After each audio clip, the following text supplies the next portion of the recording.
Fight fans, this is Crazy Kevin here, and I'm here with PFL fighter Bubba Jenkins. Bubba, how we doing? I'm excited, man. I'm doing well, fresh off the plane.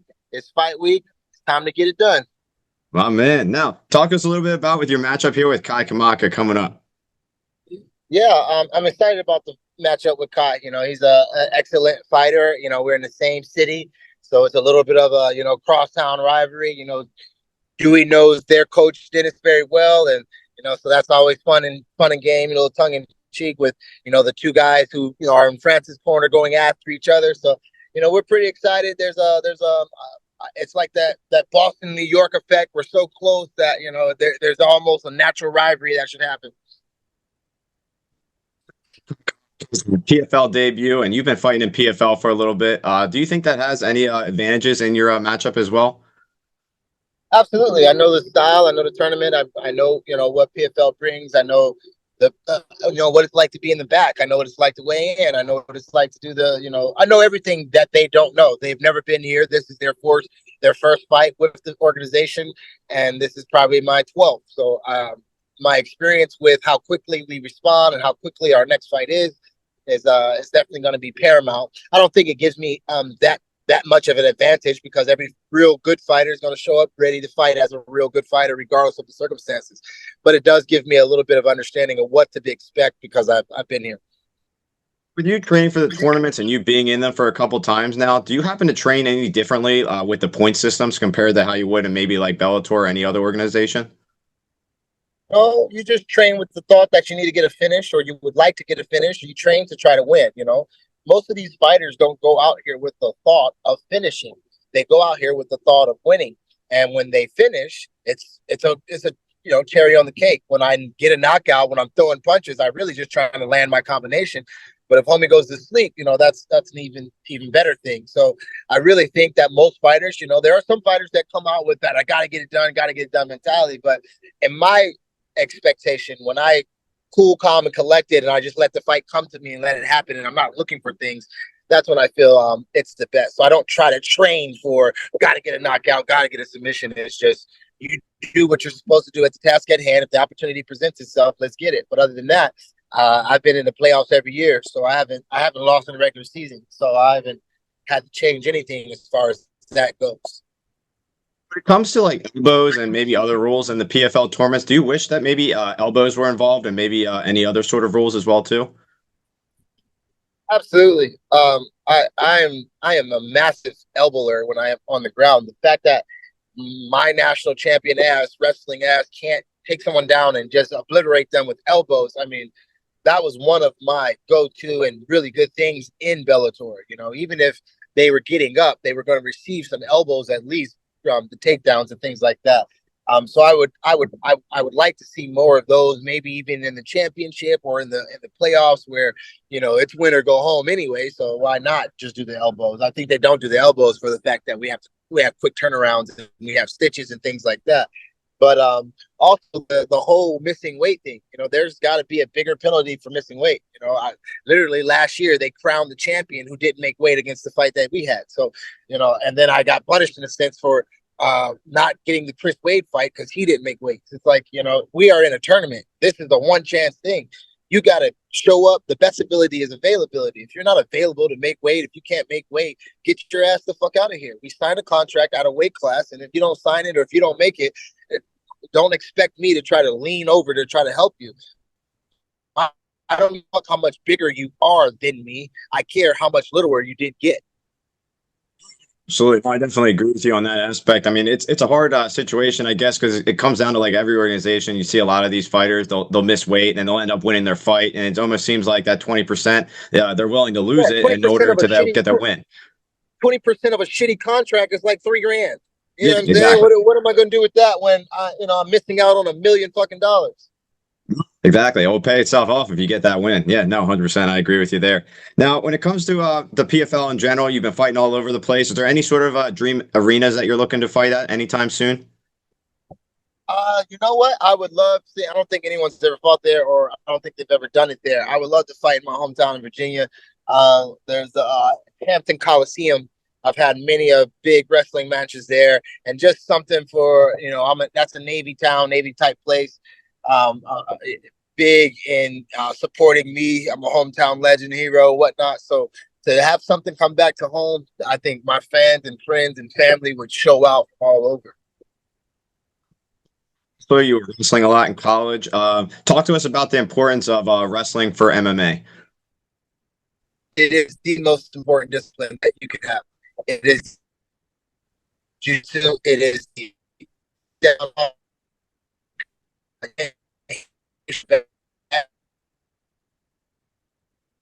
You know,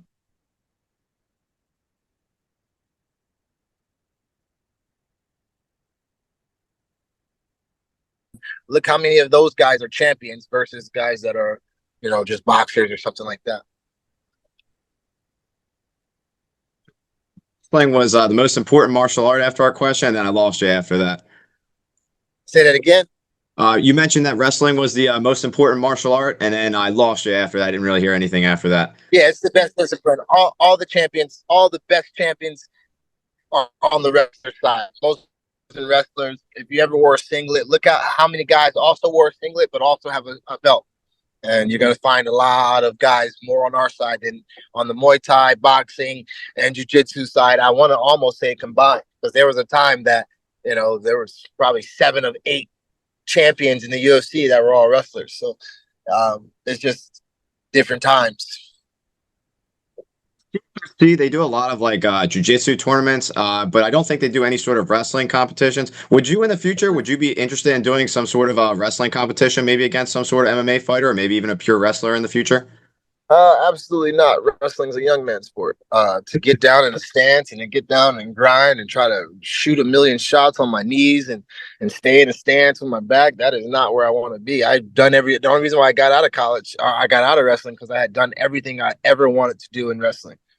From winning NCAAs to beating Olympic champions to beating world champions, done it all. I do not miss wrestling for the grind that it is. I loved what it made me and who I am today, but wrestling is not not an older man sport.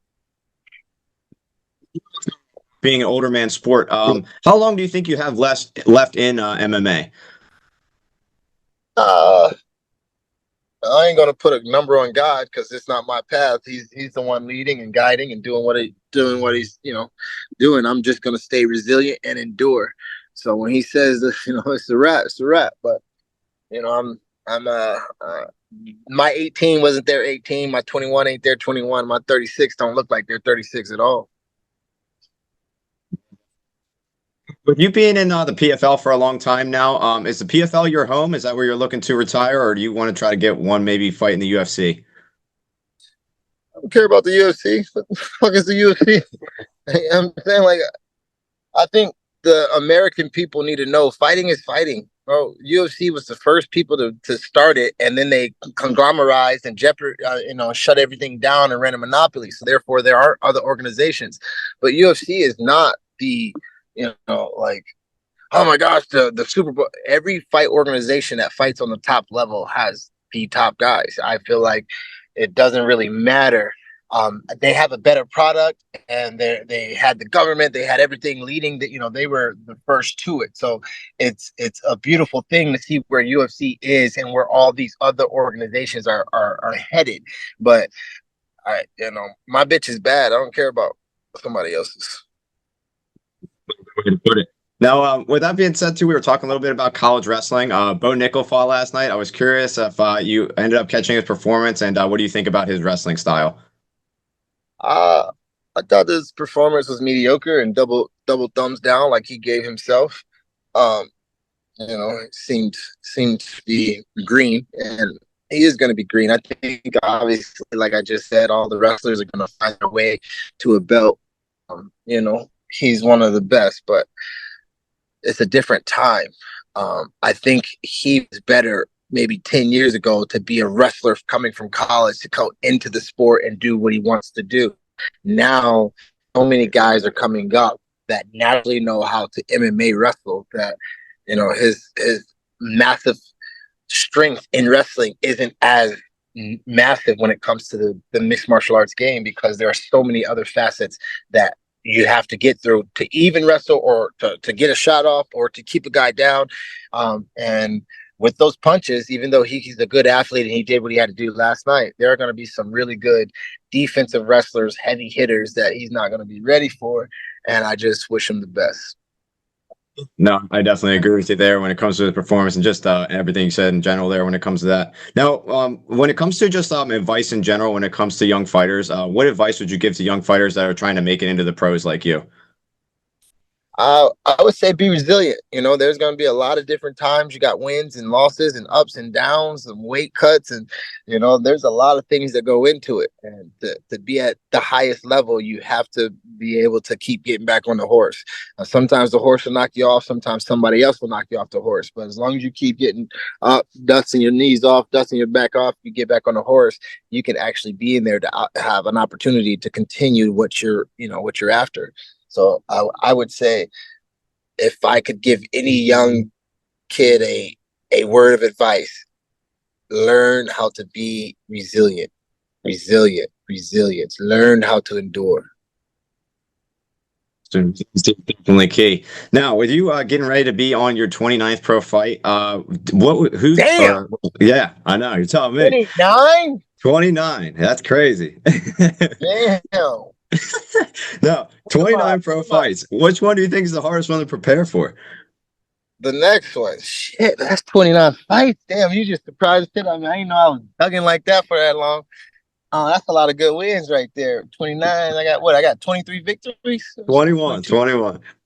21. All right. Well, I'm probably counting this weekend, so 22 on the books. But Yeah. yeah, 22 out of 29 ain't bad. I'm cool with that record.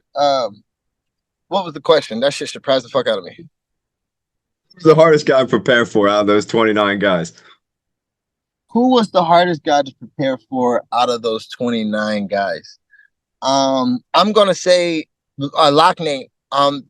Because man, I don't want to make excuses, but I feel like he's the only one that truly beat me with my mind and heart and soul and everything into it, right? I didn't have any complications. I didn't have any things going on. I wasn't going through a divorce where my ex was trying to steal my children and whatnot.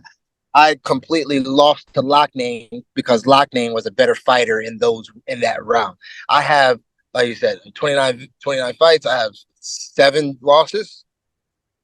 I can say 6 of those losses. I don't want to make excuses, but so many of them were just, me being bad man, right? If I was Jesse the whole time, I could do away with it. But sometimes I was immature. Sometimes I was young. Sometimes I was smoking weed and fucking bitches and not training. You know, it was just being on that level or growing up. You know, growing up in the sport. Sometimes your highest highs or get too high, and then sometimes you take a loss and your lowest lows are too low. You really got to have that balance. You really got to have that delicate understanding of yourself. And I know that myself, when I'm locked in, I'm extremely hard to beat. It's when I'm not locked in. It's when I'm trying to manufacture the last part of camp. I'm just trying to make weight and just try. That's when I know, damn, I got to hope that something happens amazing tonight because I know I didn't prepare. And there have been multiple times where I have gotten wins on a night that I wasn't prepared, but more times than not, if you're not prepared, the best fighters in the world, which I'm at that level of, are going to beat you. Definitely makes sense, and fair enough there. When it comes to another question I have for you, I'm a Taekwondo instructor. I've been training for about 20 years now, and I've been teaching for about 6 years now, and I have about 150 guys in my gym. With that being said, what advice would you have to those guys to keep coming into the gym and to keep on getting better and better every single day? You got to sharpen your tools. War is coming. War is coming. If you are competing as a combatant and not just doing it, to get in shape as a jiu-jitsu or something like that, but if you are competing as a combatant athlete, war is coming. You need to sharpen your sword. You can go to war with a dull ass sword, but you ain't gonna kill nobody. You ain't gonna get mopped up. Or you can lock in, get prepared for war, and sharpen your sword every day. Every day, it takes something to get you prepared for that moment at hand. So you got to just continuously, okay, today did I get my defense right? Today did I get my striking right? The 5-punch combination, like I can do the 1 or 2 pot shots. Those are mentalities and mindsets of someone trying to always sharpen their sword. You gotta make sure you're staying on task all the time. Got to make sure you're consistent. I definitely agree with you there. Bubba, last Punch message the to the clock, fans man. out there Gotta that are punch going to be that watching. clock. What's that? I'm sorry. I say you got to punch the clock every day. You got to Absolutely. punch the clock. Absolutely. Absolutely. Bubba, last message to the fans out there that are going to be watching this video. Last message. Last message. Tune in. This is gonna be a great year. You know, damn soon no, I keep saying that, but I'm locked in. I know what it takes. I'm excited. There's a lot of Bellator guys. You know, my word teaches me that he give you a table in the front of your enemy. So I'm excited about, having the past come to the present and seeing what the future may hold. Forward to your fight, and thank you again for coming on so close to your fight. We're looking forward to that fight and your future career. Thank you so much. All right, big dog. Appreciate you. My man. All right, take care.